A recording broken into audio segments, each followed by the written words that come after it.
October 1st is a day for joy and celebration for us Nigerians. Whatever the circumstances we find ourselves in, because it is the day 55 years ago we liberated ourselves from the shackles of colonialism and began our long march to nationhood and to greatness. No temporary problems or personal challenges should stop us from honoring this day. Let us remind ourselves of the gifts God has given us. Our Creator has bequeathed to us numbers. Nigeria is the 9th most populated country on the planet.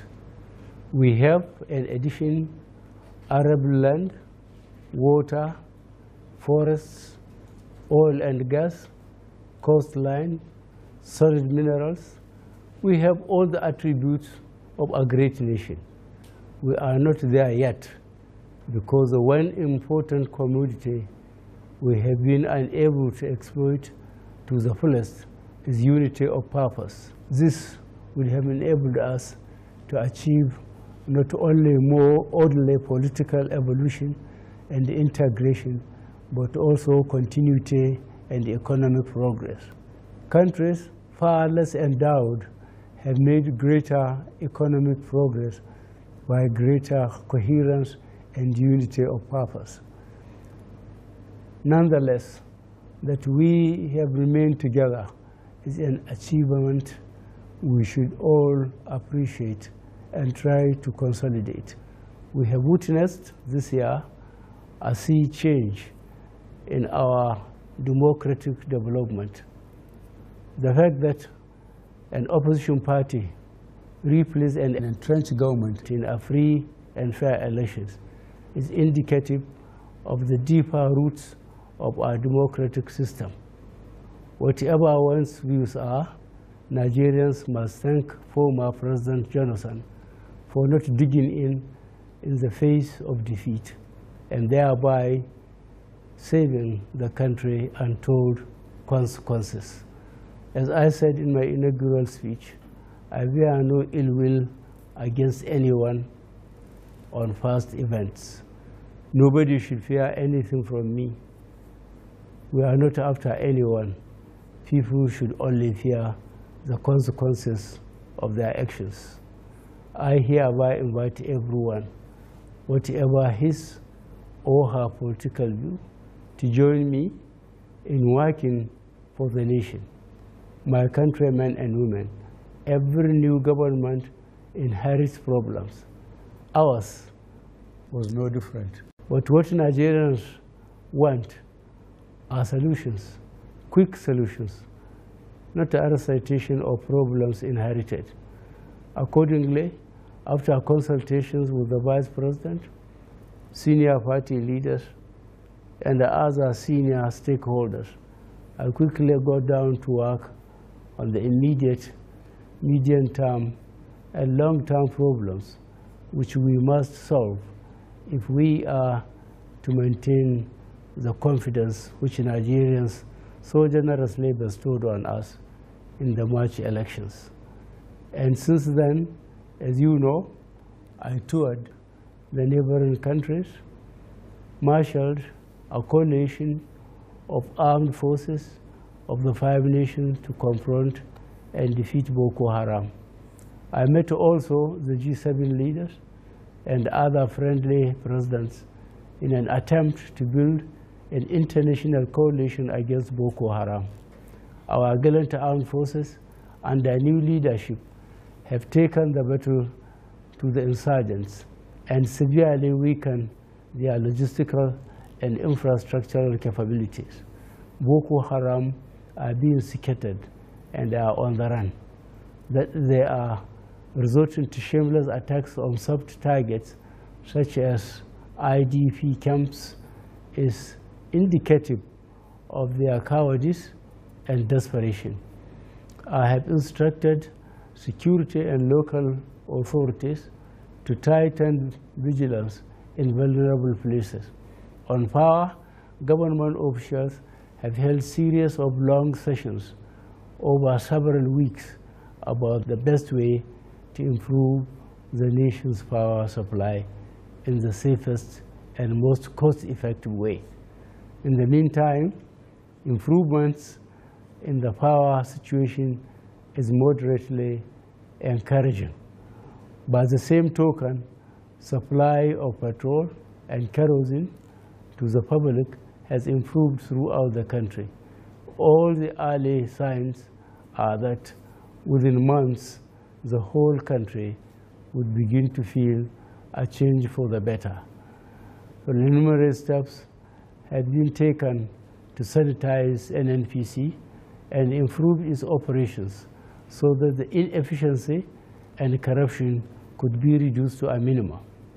Those of our refineries which can be serviced and brought back into partial production would be enabled to resume operations so that the whole sausage business of exporting crude and importing finished products in dubious transactions could be stopped.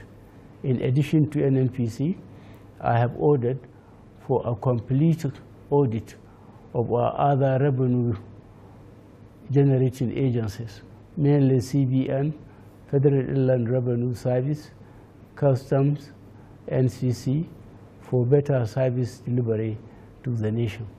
Prudent housekeeping is needed now more than ever in view of the sharp decline in world market oil prices. It is a challenge we have to face squarely. But what counts is not so much what accrues, but how we manage our resources. That is important. We have seen in the last few years how huge resources were mismanaged, squandered, and wasted. The new APC government is embarking on a clean-up, introducing prudence and probity in public financing. At an early stage, the federal government addressed the issue of salary arrears in many states, a situation capable of degenerating into social unrest. The APC government stepped in to improve short-term support to the oil states and enable them to pay off the backlog and restore the livelihood of millions of Nigerians. Fellow Nigerians, there have been a lot of anxiety and impatience over the apparent delay in announcement of ministers. There is no cause to be anxious. Our government set out to do things methodically and properly. We received the handover notes from the outgoing government only 4 days before taking over. Consequently, the Joda Transition Committee submitted its report on the reorganization of federal government structure after studying the handover notes. It would have been haphazard to announce ministers when the government had not finalized the number of ministries to optimally carry the burden of governance. Anyway, the wait is over. The first set of names for ministerial nominees for confirmation has been sent to the Senate. Subsequent lists will be forwarded in due course. Impatience is not a virtue. Order is more vital than speed. Careful and deliberate decisions after consultations get far better results. And better results for our country is what the APC government for change is all about.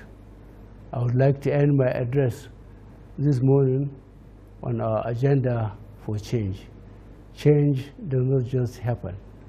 You and I and all of us must appreciate that we all have our part to play if we want to bring change about.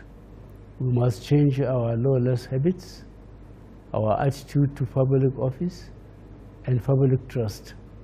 We must change our unruly behavior in schools, hospitals, marketplaces, motor parks, on the roads, in homes and offices. To bring about change, we must change ourselves by being law-abiding citizens. Happy Independence celebrations. Long live the Federal Republic of Nigeria. God bless you all.